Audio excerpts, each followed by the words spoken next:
কলিজা খাওয়া থেকে সাবধান, ভুলেও কলিজা খাবেন না। আসছে কুরবানি ঈদে, আপনি যদি সঠিকভাবে কলিজাটা রান্না করতে না পারেন বা খেতে না পারেন, তাহলে কিন্তু ভুলভাল করে এই কলিজা খাবেন না। কলিজা খাওয়ার আগে আপনাকে সঠিক পদ্ধতিতে এটা ক্লিন করা জানতে হবে। কুরবানির ঈদের দিন ঝটপট তাড়াহুড়ো করে আমরা কলিজা রান্না করে ফেলি। আমাদের প্রিয় কলিজা ভুনা খেতে খুবই পছন্দ করি।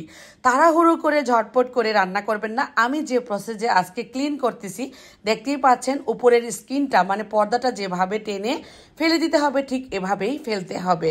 কলিজার উপরের যে পর্দাটা ছিল সম্পূর্ণটাই রাবার ছিল। এবার আমি রাবারটাকে ফেলে দিলাম। তারপর এই তো কত সুন্দর হয়ে গেল। এখন এর মধ্যে ফুটন্ত গরম পানি ঢেলে দিব। ফুটন্ত গরম পানি দেওয়ার পর এর ভিতরে যে ময়লা থাকে সেগুলো কিন্তু বের হয়ে যাবে। এরপর স্লাইস করে নেব। ঠিক এই প্রসেসেই করতে হবে, আমি যে প্রসেসে করে নিচ্ছি।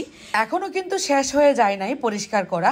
এর ভেতরে থাকে নানান প্রকারের আবর্জনা। আবর্জনার মধ্যে থাকে পাথর, থাকে রাবার, বিভিন্ন প্রকারের জীবাণুও থাকতে পারে এর ভেতরে।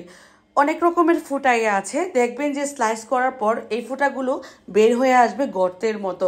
এই গর্ত থেকে টুথপিক দিয়ে গুঁতা দিয়ে দিয়ে আপনাকে এগুলো বের করে নিতে হবে।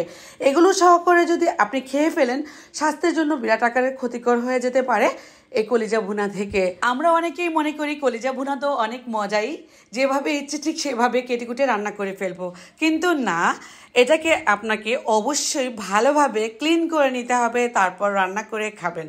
আমি এখান থেকে অনেক প্রকারের ময়লা আবর্জনা বের করে তারপর আবারও ফুটন্ত গরম পানি দিয়ে দিলাম। এক্সট্রা যে ময়লাটা থাকবে সেটাও উঠে যাবে ফুটন্ত গরম পানি দেওয়ার কারণে। এখন আমি সুন্দর স্লাইস করে যেভাবে রান্না করব সেভাবে করে নিচ্ছি। ছোট ছোট টুকরা করে নিতে হবে। তারপর খুব ভালোভাবে আবারও গরম পানি দিয়ে কষলিয়ে কষলিয়ে ধুয়ে কলিজাটাকে আয়নার মতো জকজকে ফকফকে করে নেব।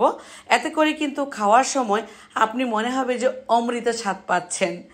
খুব ভালোভাবে ক্লিন করার পর এবার মশলাপাতি দেওয়ার পালা। আপনার পছন্দ মতো মশলাপাতি দিবেন, সব ধরনের মশলাই লাগবে।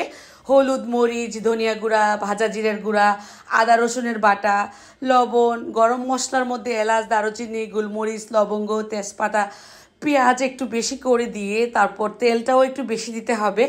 এভাবে করে আমি যেভাবে হাতে মাখিয়ে মাখিয়ে রান্নাটা করব, আগেকার দিনের মা চাচিরা কিন্তু এভাবে রান্না করতো, আর যেভাবেই রান্নাটা করতো সেভাবেই মজা লাগতো। কিন্তু ক্লিন করার প্রসেসটা আপনার মেন।